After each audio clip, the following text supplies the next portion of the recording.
సింహాచల వరాహ లక్ష్మీ నరసింహస్వామి గిరి ప్రదక్షిణకు లక్షలాది మంది భక్తులు పోటెత్తారు.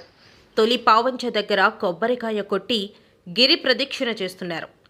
32 కిలోమీటర్ల ఈ గిరి ప్రదక్షిణలో 10 లక్షల మంది పాల్గొంటారనే అంచనాతో ఏర్పాట్లు చేసినా అంతకు మించి భక్తులు తరలివచ్చినట్టు తెలుస్తుంది. దివ్య రథంలో సింహాద్రి అప్పన్న గిరి ప్రదక్షిణ చేశారు.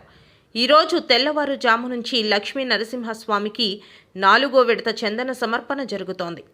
సింహాచలం తొలి పావంచల దగ్గర గిరి ప్రదక్షిణ రథాన్ని Bheemili MLA Ganta Srinivasarao, Visakha west MLA Ganababu, Visakha MP M Sribharat, Vizianagaram MP Kalisetti అప్పలనాయుడులతో కలిసి దేవస్థానం వంశ పారంపర్య ధర్మకర్త అశోక్ గజపతిరాజు జెండా ఊపి బుధవారం ప్రారంభించారు. ఏటా గిరి ప్రదక్షిణకు భక్తుల సంఖ్య పెరుగుతోందని గంటా శ్రీనివాసరావు అన్నారు. విశాఖ జిల్లా వాసులు, రాష్ట్ర ప్రజలపై సింహాచల అప్పన్న అనుగ్రహం ఉండాలని ఆకాంక్షించారు. గిరి ప్రదక్షిణ సందర్భంగా విశాఖలోని పలు రహదారులు జనంతో కిక్కిరిసిపోయాయి. భక్తులు లక్షలాది మంది తరలివచ్చి గిరి ప్రదక్షిణలో పాల్గొంటున్నారు. తొలి పావంచ నుంచి అడవివరం, హనుమంతవాక, అప్పుఘర్, ఇసుకతోట, సీతమ్మధార, నరసింహనగర్, మాధవధార, ఎన్ఏడి జంక్షన్, గోపాలపట్నం, ప్రహ్లాదపురం, గోశాల మీదుగా మళ్లీ తొలిమెట్టు వరకు మొత్తంగా 32 కిలోమీటర్ల మేర భక్తులు గిరి ప్రదక్షిణ చేస్తున్నారు. గిరి ప్రదక్షిణ సాగే మార్గంలో ప్రతి 500 మీటర్లకు ఒక కౌంటర్ ద్వారా భక్తులకు కావలసిన ఏర్పాట్లు చేశారు. సీసీటీవీ కెమెరాలు ఏర్పాటు చేసి వాటిని కమాండ్ కంట్రోల్ రూమ్కు అనుసంధానించి పరిశీలించారు. అయితే ఏటా ఆషాఢ పౌర్ణమిని పురస్కరించుకుని చతుర్దశి నాడు సింహాచలం గిరి ప్రదక్షిణ అత్యంత భక్తి శ్రద్ధలతో నిర్వహిస్తారు.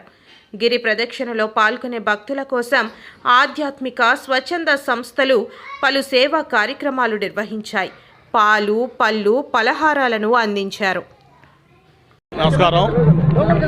పెద్దలు అశోక్ గజపతిరాజు గారు, కార్యక్రమంలో పాల్గొన్న సోదరులు ఎంపీలు భరత్ గారు, అలాగే అప్పలనాయుడు గారు, ఎమ్మెల్యే గణబాబు గారికి, దేవస్థానం అధికారులకి, పాల్గొంటున్న కోట్లాది మంది భక్తులకి అందరికి కూడా గిరి ప్రదక్షిణ శుభాకాంక్షలు తెలియజేసుకుంటూ, మరి ఇప్పటిదాకా కూడా చక్కగా ఏర్పాట్లన్నీ బాగా ఉన్నాయి.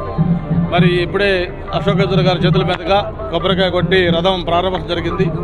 ఇది కంప్లీట్ చేసుకొని ఈ మొత్తం గిరి ప్రదక్షిణ ఏదైతే ఉందో మనకి హిస్టారికల్గా దానికి చాలా ప్రాధాన్యత ఉంది.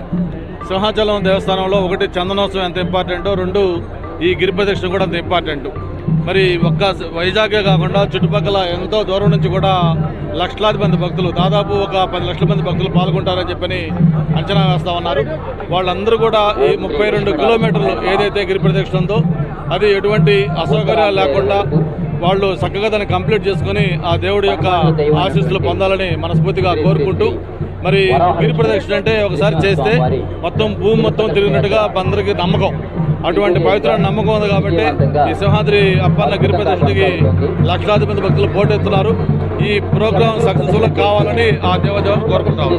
గిరి ప్రదక్షిణ లక్షల వేడుకగా విశాఖ సముద్రం నుంచి ఈ ఏదైతే విశాలమైనటువంటి కొండ ఉందో ఈ కొండని అంతా కూడా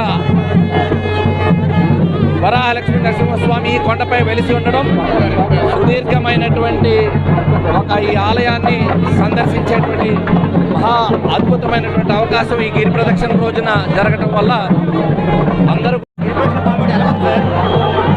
సింహాచలం నరసింహస్వామి గారి కొండ గిరి ప్రదక్షిణ ఇవాళ చాలా అద్భుతంగా జరగాలని కోరుకుంటున్నానండి. 6 లక్షలకు పైగా డివోటీస్ రాష్ట్ర వ్యాప్తంగా ఇతర రాష్ట్రాల నుంచి కూడా రావడం జరిగింది. చాలామంది స్వచ్ఛంద సంస్థలు కూడా ఎన్నో సంవత్సరాల నుంచి పెడుతున్నారు. ఈసారి collector, commissioner police, GVMC commissioner, EO అందరూ కలిసి ఏంటి అంటే ఎక్కడ పార్కింగ్ ఇష్యూస్ లేకుండా, నడిసే వాళ్ళకి ఇబ్బంది లేకుండా స్పెసిఫిక్ స్థలాలు వాళ్ళకి కేటాయించి క్లెన్లీనెస్ కూడా మెయింటైన్ చేయాలనే ఉద్దేశంతో చేయడం జరిగింది. ఎవరెవరు వాళ్ళ ఇంటి నుంచి ఫుడ్, వాటర్ తయారు చేసేస్తున్నారో వాళ్ళ ఇంటి ముందే ప్రసాదం ఇచ్చేటట్టు కూడా అందరికీ ఏ ఇబ్బంది లేకుండా చేయడం జరిగింది. ఇవాళ చాలా అద్భుతంగా ఎవరికి ఏ ఇబ్బంది లేకుండా జరగాలని కోరుకుంటున్నాను. అందరూ డివోటీస్ కూడా 32 కిలోమీటర్లు పూర్తి చేసి ఆనందంగా ఇంటికి వెళ్ళాలని కోరుకుంటున్నాను. Thank you.